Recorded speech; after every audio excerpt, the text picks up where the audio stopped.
नमस्कार, हमारा नाम है समरीन और आपने देखना शुरू कर दिया है लाइव सिटीज।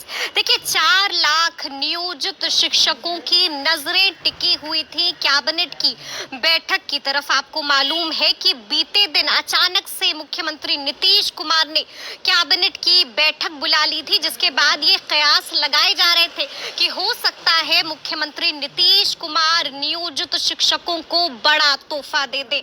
कहा तो ये भी जा रहा था कि हो सकता है इस बैठक में राज्यकर्मी के दर्जे पर मुहर लग जाए, लेकिन आपने देखा है कि कैबिनेट की बैठक हुई भी और कैबिनेट की बैठक समाप्त भी हो गई, लेकिन राज्यकर्मी के दर्जे को लेकर कोई ऐलान नहीं हुआ है, जिसके बाद नियोजित शिक्षकों का दिल एक बार फिर से टूट गया है। लेकिन बड़ा सवाल ये है कि आखिर ऐलान क्यों नहीं हुआ।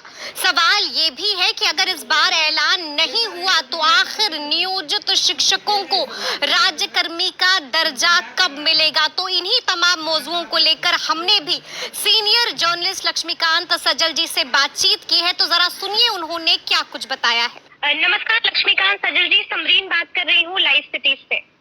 जी स्वागत है जी।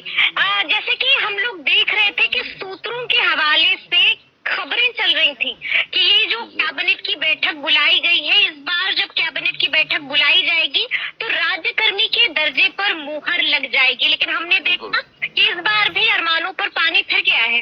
बिल्कुल बिल्कुल बिल्कुल। देखिए, जो पूरा जो मामला था जी जी कि कैबिनेट की बैठक हो रही है, कैबिनेट की स्पेशल मीटिंग हो रही है और इस मीटिंग में शिक्षकों को राज्यकर्मी का दर्जा दिए जाने पे बात होगी। जी जी जी, मुहर लग जाएगी। मुहर लग जाएगी और फिर इसके बाद प्रेस कॉन्फ्रेंस में अनाउंसमेंट होगा। इसीलिए प्रेस कॉन्फ्रेंस भी बुलाई गई है। जी जी जी। और मजे की बात ये है कि ये शिक्षक संगठनों ने नहीं कहा ऐसा।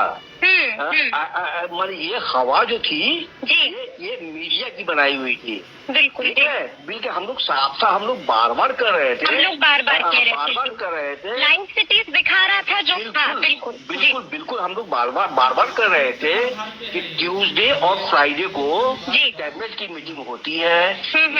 इसके अलावे मुख्यमंत्री पर डिपेंड करता है यह कि उनके कामकाज पर निर्भर करता है। वो ट्यूसडे और वेडनेसडे के अलावे यानी मंगलवार और शुक्रवार के अलावे वो किसी और दिन भी कैबिनेट की मीटिंग बुला सकते हैं। और ये कहीं नहीं था कि ये शिक्षकों के सवाल पे स्पेशल। तो ये हमने देखा है कि जिस तरह से नहीं मुहर लगती है, लेकिन उसके बाद शिक्षक संगठनों का जो गुस्सा है वो निकलकर सामने आ रहा है। हमने देखा कि उन्होंने ऐलान भी कर दिया है कि अगर 2 अक्टूबर को भी राज्यकर्मी का दर्जा नहीं दिया जाता है तो ये लोग बाज़ाब्ते अनशन पर बैठने वाले हैं। आप एक बताइए, इसके पहले भी तो ढेर सारे अनशन हुए ना। बिल्कुल हुए। पहले भी ढेर सारे अनशन हुए, इसके पहले भी ढेर सारे आंदोलन हुए, तो शिक्षकों को राज्यकर्मी का दर्जा क्यों नहीं मिला। एक स्पष्ट है कि ये जो भी देना है नीतीश, हम लोग उस दिन भी चर्चा में कर लिए थे कि मुख्यमंत्री नीतीश कुमार ऐसे मुख्यमंत्री हैं जो कहते हैं वो करते हैं। बिल्कुल। हाँ, और वो ऐसे मुख्यमंत्री हैं जो किसी के दबाव में नहीं आने वाले हैं। बिल्कुल। उनको प्रेशर नहीं चलता है, प्रेशर नहीं चलता है, आंदोलन से प्रेशर नहीं चलता है। हाँ, शिक्षक संगठनों के आंदोलन से शिक्षकों की बात मुख्यमंत्री तक, सरकार तक पहुंचती है। तो ये जो आंदोलन है 2 अक्टूबर का आंदोलन है, ये शिक्षक अपनी बात सरकार तक पहुंचाने वाले हैं उस दिन। ऐसा नहीं है कि वो सरकार से सीधे जंग करने वाले हैं। वो सिर्फ अपनी भावनाओं से वो सरकार को अवगत कराने वाले हैं कि आपने कहा था अब विलम्ब हो रहा है, इसका हमें दुख है। और आज का दिन शिक्षक संगठन के इतिहास में, स्कूली शिक्षा के इतिहास में बड़ा ही महत्वपूर्ण है, इसलिए हम उपवास पे हैं। शिक्षक संगठनों का भी यही कहना है, तो वो उस दिन आंदोलन करेंगे अपनी बात सरकार तक पहुंचाने के लिए।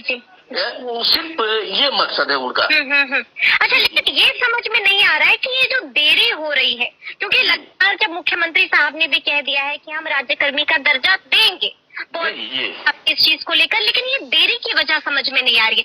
नहीं, एकदम स्पष्ट है। देरी कैसे हो रही है? मुख्यमंत्री ने कहा था, आप फिर सीएम के लाइन पे जाइए। सीएम ने 15 अगस्त को अनाउंस किया था कि हम आपको, आप बीपीएससी की परीक्षा हो जाने दीजिए जी। और बीपीएससी की परीक्षा के बाद हम ये तय करेंगे कि आपको राज्य कर्मी के रूप में कैसे जोड़े। ठीक है, लेकिन हमको देखा कि परीक्षा तो हो गई, परीक्षा हो गई, बिल्कुल परीक्षा हो गई, रिजल्ट नहीं आया है।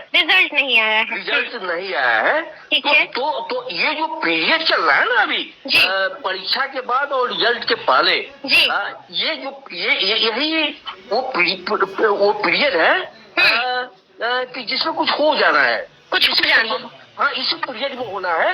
और है क्या ऐसी भी बात है कि इंटरनल कमेटी की रिपोर्ट अब तक नहीं सौंपी गई है? क्या ऐसी भी बात है कि वेतन को लेकर कहीं पर मामला अटका हुआ है? देखिए, कहीं कोई कमेटी नहीं बनी है जी, ठीक ना।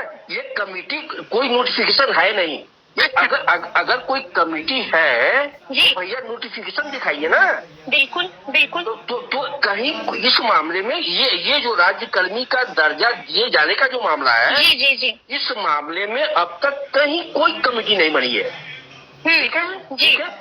ये कमेटी तब बनेगी जब सीएम अनाउंस करेंगे जी। हाँ, तो चूंकि वो अनाउंस करेंगे, हाँ, ये है कि इसके पहले जो इनको मिला था, ये नियत वेतन से वेतनमान में आए थे, तब कमेटी बनी थी, ठीक ना। उस समय कमेटी बनी थी और इसीलिए ये कवायद लगाई जा रही है कि इस बार भी कमेटी बनेगी, ठीक ना। लेकिन अभी तक ऐसी कोई कमेटी अस्तित्व में नहीं है। एक ही कमेटी नियोजित शिक्षकों के मामले में अस्तित्व में थी, जो नियोजित शिक्षकों के तबादले को लेके एक कमेटी अभी काम कर रही है। तो इसके बाद तय होगा, पहले अनाउंसमेंट होगा और फिर कमेटी बनेगी। कमेटी उसके बाद जो कमेटी बनेगी वो पे स्ट्रक्चर को लेकर कमेटी बनेगी। पे स्ट्रक्चर को कमेटी इसलिए कि ये जो इनको जब राज्य कर्मी का दर्जा मिलेगा तो फिर इनका स्केल भी उस लेवल में आएगा। जो बीपीएससी वाला स्केल है उसी स्केल में ये आएंगे। जब उस स्केल में आएंगे तो उस स्केल में वेतन संरक्षण का लाभ देने के लिए तब कमेटी की जरूरत होगी कि इनको राज्य कर्मी का दर्जा जो दिया जाएगा तो राज्य कर्मी को जो लाभ होंगे उस लाभ को कैसे इन्हें दिया जाएगा, किस रूप में दिया जाएगा कि वो लाभ इन्हें मिल सके, इन्हें घाटा नहीं हो, उसके लिए कमेटी बनेगी। उसके लिए कमेटी बनेगी। और अभी आज की तारीख में इनको राज्य कर्मी का दर्जा देने के लिए कोई भी कमेटी अभी अस्तित्व में नहीं है। ठीक है, सवाल आपसे लेंगे क्योंकि लगातार राज्य कर्मी के दर्जे की मांग सुन रहे हैं, लगातार मांग उठती है कि जल्द से जल्द इन्हें राज्य कर्मी का दर्जा मिल पाना चाहिए नियोजित शिक्षकों।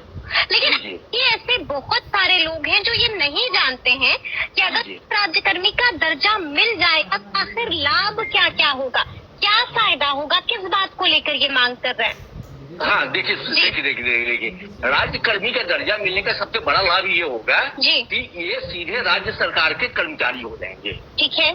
आज की तारीख में ये जो शिक्षक है, नियोजित शिक्षक, ये राज्य सरकार के कर्मचारी नहीं है। ये नगर निकायों के कर्मचारी है। नगर निकाय मतलब नगर निगम, नगर पालिका, नगर परिषद, नगर पंचायत, इसके कर्मचारी हैं। ये पंचायतों के कर्मचारी हैं और ये प्रखंड समिति के कर्मचारी हैं।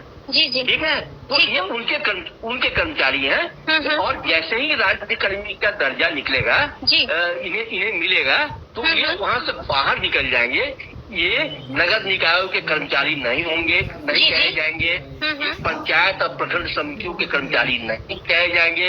ये सीधे राज्य सरकार के कर्मचारी जाएंगे। और अभी जो स्थिति है, अभी की स्थिति में इनका जो तबादला होता है वो अपने नियोजन इकाई के अंदर ही होता है। यानी ये जिस नगर निगम के, जिस नगर परिषद के, नगर पंचायत के या जिस पंचायत के या जिस प्रखंड के कर्मचारी हैं, उसी प्रखंड के स्कूलों में इनका तबादला होता है। तो अब जब ये इनका कैडर डिस्ट्रिक्ट लेवल का हो जाएगा जी। और ये राज्य सरकार के कर्मचारी होंगे, तो जिले में ये जहाँ चाहेंगे वहाँ इनका तबादला होगा। तो एक तो ये हो जाएगा। दूसरा कि दूसरा कि इन पर राज्य कर्मियों को जो सुविधाएं दी जाती है वो सुविधाएं इन्हें लागू हो जाएंगी। ठीक है। अब तक क्या है कि इनको जो वेतन मिलता है तो सरकार इनके वेतन मद का पैसा उसको उस नियोजन इकाई को अनुदान के रूप में देती है, ग्रांट के रूप में देती है। ठीक है ना, तब वहां से वेतन मिलता है। ठीक है। और उसके बाद इन्हें सीधा सरकार अब वेतन देगी।